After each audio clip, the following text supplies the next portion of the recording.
नमस्कार दर्शकों, नम्य गुरु में आप सबका हार्दिक अभिनंदन। आज मैं आपके सामने उपस्थित हुआ हूँ दीपावली का विषय लेकर। वर्ष 2024 में दीपावली के दिन को लेकर काफ़ी संशय उत्पन्न हो चुका है और लोगों में काफ़ी भ्रांतियाँ भी फैल रही हैं।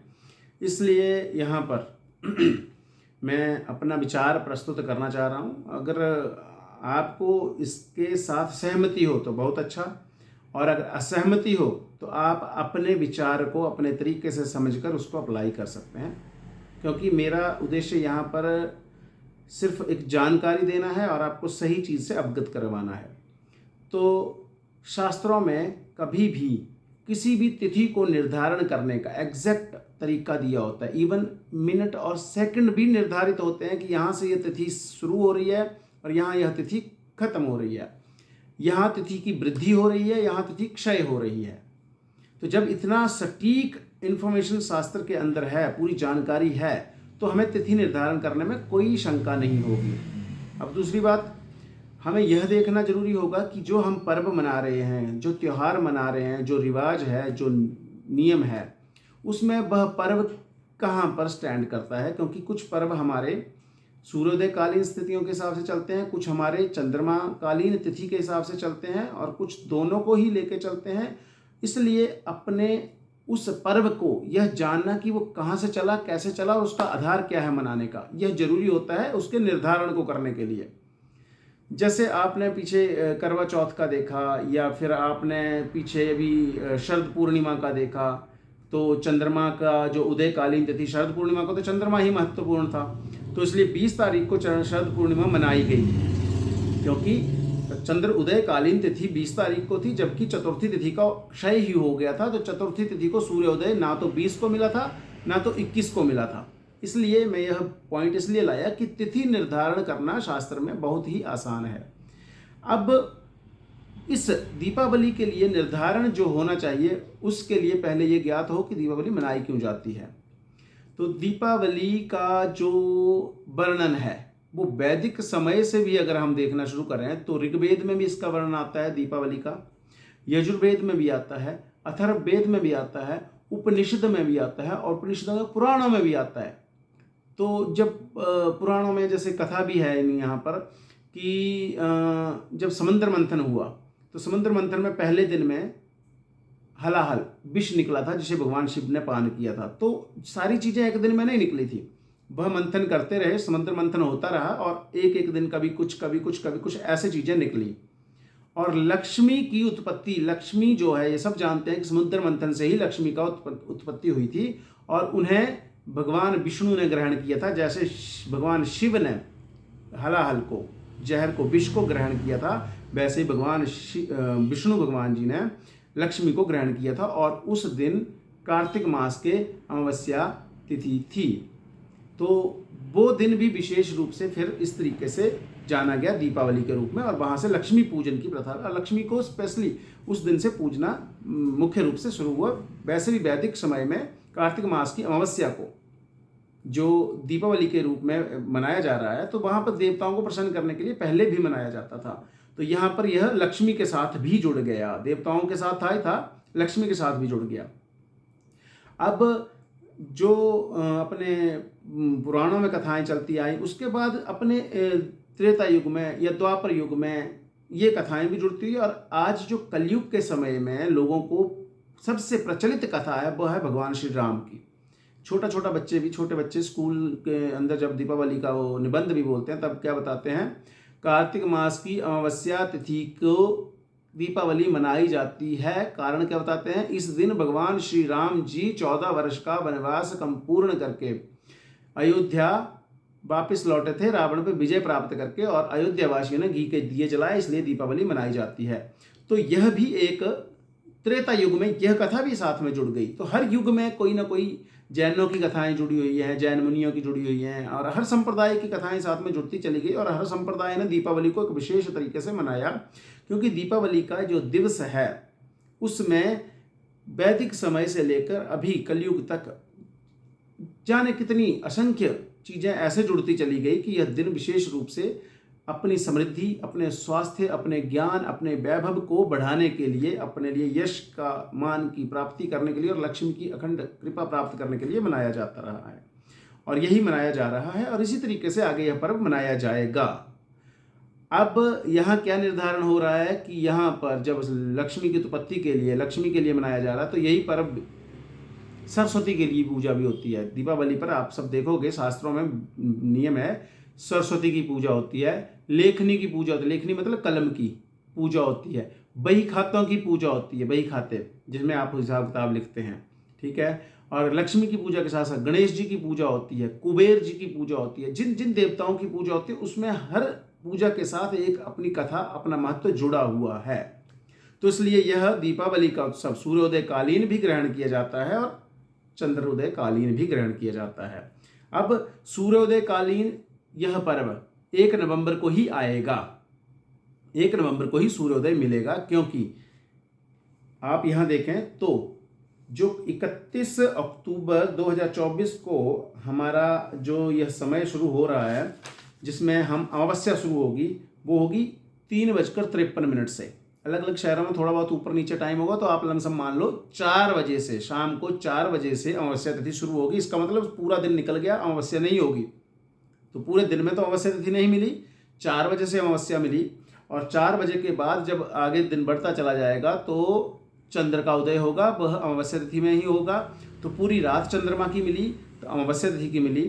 अब अगले दिन जो सूर्य उदय हुआ वह अमावस्या तिथि में हुआ और पूरा दिन अमावस्या तिथि में निकला, और अगले दिन जब सूर्य अस्त हो गया तो वह समय है 6:17। तो अलग अलग जगह पे अलग अलग समय होगा, तो 6:20 मान लो, सारा लमसम 6:20 PM। तो अब आप देखें कि जो हमारा 1 नवंबर को सूर्य अस्त हो रहा है वह हो रहा है 5:30, 5:35, 5:40 के बीच में। तो मैं 5:40 भी अगर मान लूँ तो 5:40 के बाद 20 मिनट 6 बजने में और 20 मिनट 6:20 बजने में, तब भी 40 मिनट होते हैं। और अगर हम किसी जगह पे 5:30 भी मानेंगे तो वहाँ पर जाके 50 मिनट हो जाएंगे।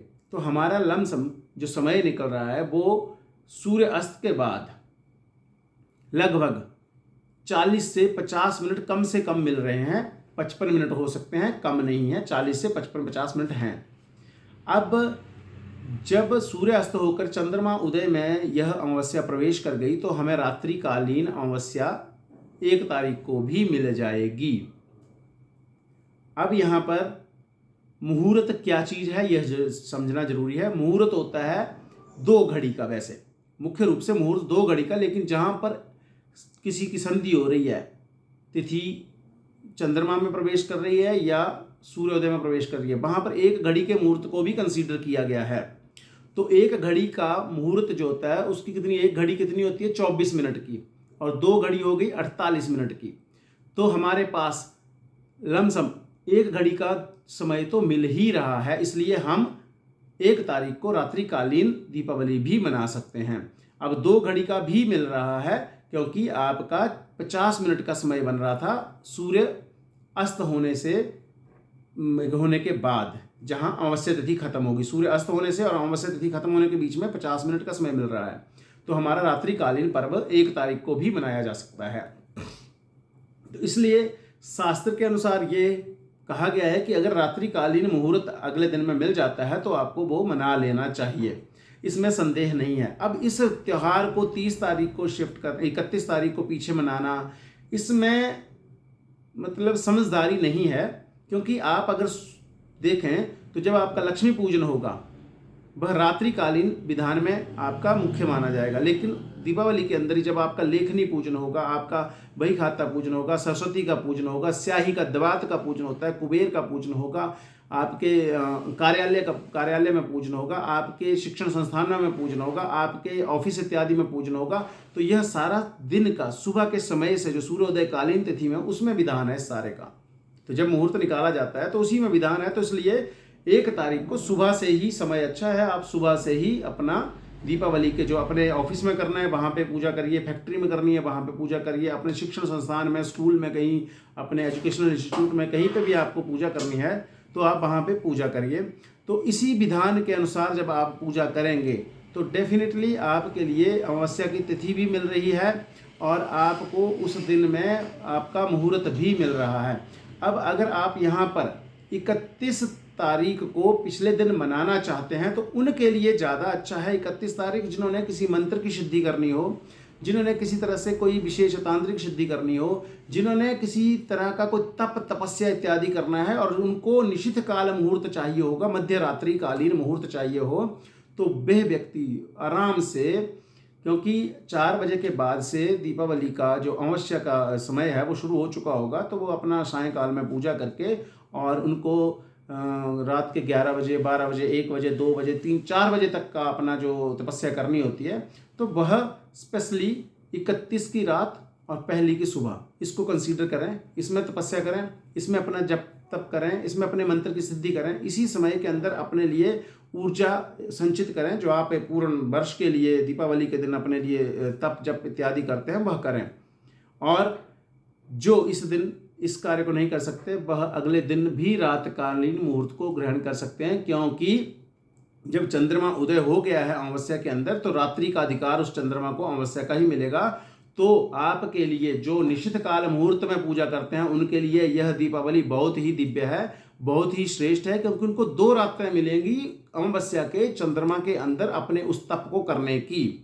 तो वह 31 की रात को भी वह तपस्या, वह तप, वह साधना कर सकते हैं और पहली की रात को भी, क्योंकि पहली की रात का चंद्रमा भी अमावस्या तिथि का ही चंद्रमा गिना जाएगा। अब जिनको करनी है सिंपली गृहस्थ पूजा, गृहस्थ में या फिर अपना कार्यालयों में या अपने ऑफिस इत्यादि में, उन सभी के लिए 1 तारीख को दीपावली मनाना उचित है, श्रेष्ठ है। वह दीपावली इस तरीके से मनाएं, क्योंकि जो हम जब घरों में रात्रिकालीन में भी अगर पूजा करते हैं तो हमारा मुहूर्त वह सूर्यास्त के समय का ही होता है और पूरी रात हम रखते हैं अपनी लक्ष्मी को अपने आसन पे, जो अपना मंडप बनाया होता है, तो अधिकार वहाँ पर भी चंद्रमा को पूर्ण रात्रि का अधिकार अमावस्या का ही मिलेगा। इसलिए शास्त्र के अनुसार 1 तारीख 1 नवंबर 2024 यह दिन दीपावली के लिए श्रेष्ठ है, उत्तम है।